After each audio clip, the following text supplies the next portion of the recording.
after. And he was, in more ways than they realised.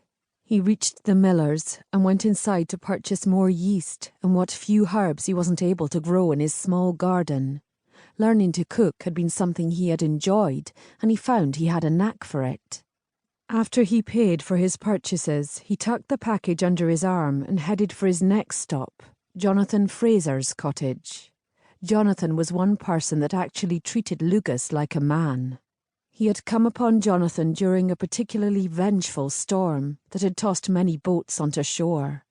Jonathan had been desperately trying to tie up his small skiff as his pregnant wife and small son looked on. Lugus lent a hand, and they got the skiff tied. Since that time, Jonathan had gone out of his way to befriend Lugus. Now Jonathan, an expert hunter, supplied Lugus with leather. Lugus then turned them into scabbards for the swords and daggers Lugus crafted. "Morn, Lugus," Jonathan called, as he walked from his cottage on the outskirts of the small village. "I wasn't expecting you so soon." Lugus shrugged. "I've had an order placed for a sword, and I thought I would get to work on the scabbard while I finish a few smaller pieces." Jonathan smiled as his gaze moved to the scabbard on Lugus's hip. "'Tis no wonder word has spread far and wide of your craftsmanship.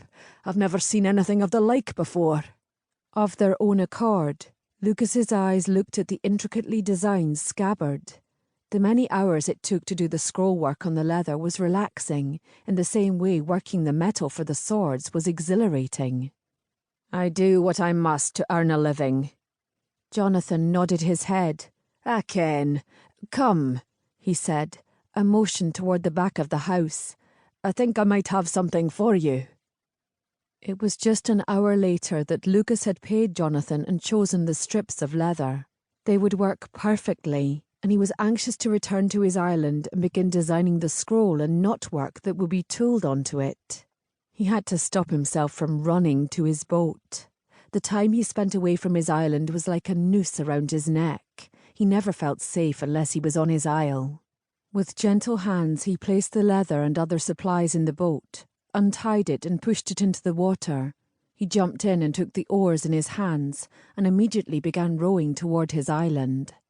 The sensation began instantly. He was being watched. But by who? Ahryn drank up the sight of the mysterious man. She had seen glimpses of him before, but today she had heard something that gave her hope.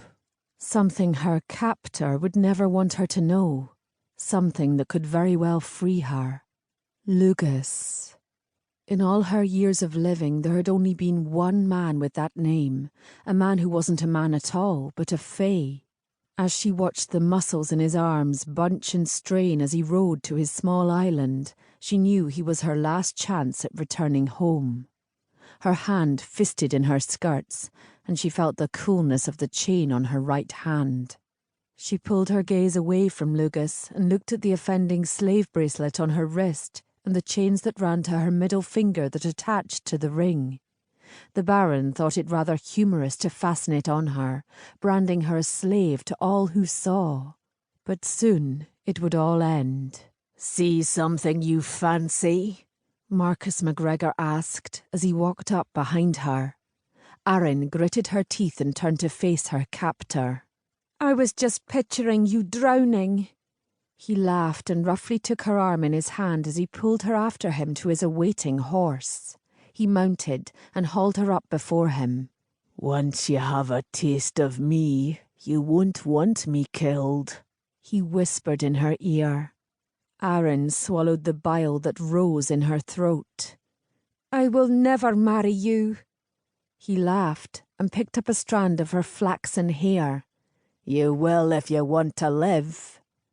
Just before he kicked the horse, Ahryn chanced one more glance at Lugus. He had reached his island and pulled his boat to shore. Even from that great distance, Ahryn could tell his gaze searched for something across the sea. Could he feel her gaze? Did he sense her need? Chapter 2. Lugus woke and stretched his neck as he swung his legs over the side of the bed. The many